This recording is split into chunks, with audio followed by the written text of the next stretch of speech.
ஏக்கா நின்னு நானும் வரேன். ஏமா உங்களுக்கு பெரியம்மா நிக்காமே பரவா, நான் போய் நிப்பாட்டட்டுமா? சரில போய் நிப்பாட்டு. அப்படியே ஆகட்டும் தாயே. நில்லுங்க பெரியம்மா, நில்லுங்க, கொஞ்ச நேரம் அப்படியே நில்லுங்க. நான் அப்பவே உன்னை கூப்பிட்டு இருக்கேன், எதுக்குக்கா நிக்காம போயிட்டு இருக்க? வா சீலா, நீ எங்க வச்சு என்னை கூப்பிட்டு இருக்க? எப்பமோ சிரிச்சிட்டு இருப்பியக்கா, இப்போ எதுக்கு உம்முன்னு இருக்க? அதை விடு சீலா, நீங்க 2 பேரும் எங்க கிளம்பிட்டிய? இவன் வாக்கிங் போறேன்னு வந்தாக்கா, எனக்கும் வயிறு தேசா தொப்பு போட்ட மாதிரி இருக்கா, அதான் நானும் அவன் கூட வந்தேன். ஆமா பெரியம்மா, 2 பேரும் இதுல நின்று கதை விடுங்க.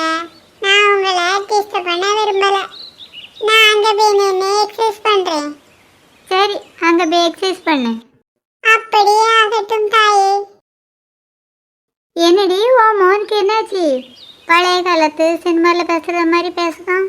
அதுவாக்கா, அவைய ஸ்கூலில் ஆனுவல் டே ஃபங்க்ஷன் வருதுல்ல, அதில் அவன் ட்ராமாவில் நடிக்கிறான். அதில் வர டைலாக்களை தான் சொல்லி சொல்லி பார்த்துக்கிட்டு தெரியும். ஸ்பீடாக ஓடி அம்மா நிற்கத மறந்தே வீட்டுக்கு போயிடாது. அது எப்படி தாயே தங்களை விட்டு சொல்வேன்? என்னம்மா டைலாக் பேசுது என் பிள்ளை?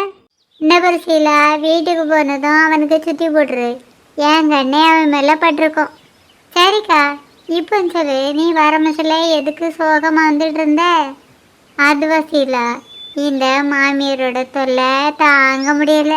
தொந்தரவு அதிகமாக பண்ணிச்சுன்னா அடித்து தெருவிலே பத்திர வேண்டியது தானக்கா. அது எப்படி செய்ய முடியும்? உங்கள் அத்தான் தான் அவையில வெளியில் அனுப்ப மாட்டேன்னு சொல்லிட்டாவில. ஏன்க்கா, இந்த அத்தானுக்கு கிறுக்கா பிடிச்சிருக்கு? அம்மா பெரியம்மா, தொந்தரவுக்கு மன்னிக்கணும். பேசி முடிச்சாச்சா? வீட்டுக்கு போகலாமா? இன்னும் கொஞ்சம் பெரியமாட்ட பேச வேண்டியது இருக்கு. நீ கொஞ்சம் தலையை நின்று எக்ஸசைஸ் பண்ணு. அப்படியே ஆகட்டும் தாயே. பெத்த தாயார்னா பார்க்க வேண்டியது கடமை தான். இந்த கிழவி அத்தானோட அம்மையும் கிடையாது, அம்மையோட தங்கச்சியும் கிடையாது. ஏதோ தூரத்து சொந்தம்னு சொல்லுதாவ. இந்த கிழவியெல்லாம் பார்க்கணுன்னு என்னக்கா வந்துச்சு? நானும் அப்படி தான் சொல்லுவேன். ஆனால் இவைய தான் கேட்கவே மாட்டுக்காவ. தலையில் தூக்கி வச்சு ஆடுதாவ. அத்தான் தான் புரிஞ்சிக்க தெரியாமல் நடந்தவனா நீ சொல்லி புரிய வைக்கலாம்ல? என்ன திட்டி சொல்லி புரிய வைக்க? அதான்க்கா, 100 நாள் வேலைக்கு போயிருந்தாலாம் நம்மக்கிட்ட மம்பட்டி சாப்பாடெல்லாம் ஆட்டையை பிடிச்சில, அதை சொல்ல வேண்டியதானே? அதெல்லாம் நான் சொல்லியாச்சு. அது ஏதோ தமாசுக்காக பண்ணியிருப்பாவ, அதெல்லாம் சீரியஸாக எடுக்கலாமான்னு சொல்லிடுறாவ.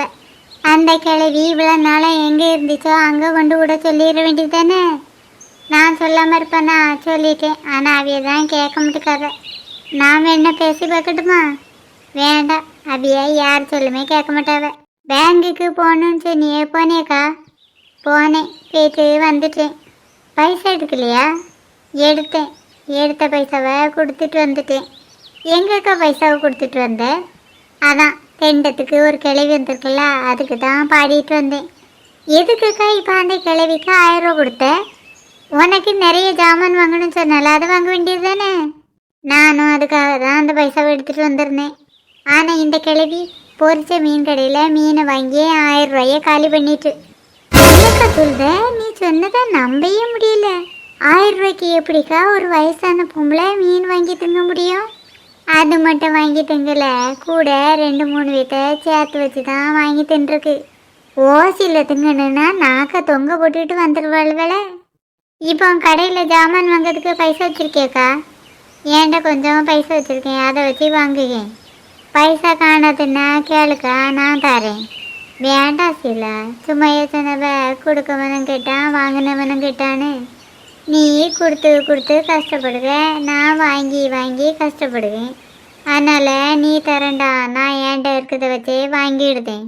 ரொம்ப நேரமாக பிள்ளை துள்ளிக்கிட்டே இருக்கான், கால் வலிச்சிட போது. வீட்டுக்கு போங்க. தாயே பேசி முடித்து விட்டீர்களா? பேசி முடிச்சாச்சு, நீ துள்ளாம நின்று நம்ம இப்போ வீட்டுக்கு போவோம். சரி தாயே, அப்படியே ஆகட்டும். சரி சீலா, நான் வீட்டுக்கு போயிட்டு வரேன். நீங்கள் 2 பேரும் பார்த்து பத்திரமா வீட்டுக்கு போங்க. சரிக்கா, நீனும் பார்த்து பத்திரமா போ. இந்த கிழவிக்கு அப்புறமா நான் ஒரு முடிவு கட்டுக்கேன். அது நமக்கு முடிவு கட்டாமல் இருந்தால் சரிதான். சரி, நல்ல காலம் வரேன்னு பொறுத்திருந்து பார்ப்போம். தாயே வீட்டுக்கு செல்வோமா? நாடக வசனம் பேசுகிறத நிப்பாட்டில், வீட்டுக்கு போவோம். ஓகேம்மா. இன்னைக்கு நைட்டு என்ன டிஃபன்மா? உனக்கு என்ன பிடிக்கும்னு சொல்லு, அதை அம்மா பண்ணி தரேன். நான் வீட்டுக்கு போயே சொல்றேம்மா. சரி வா, வீட்டுக்கு போவோம்.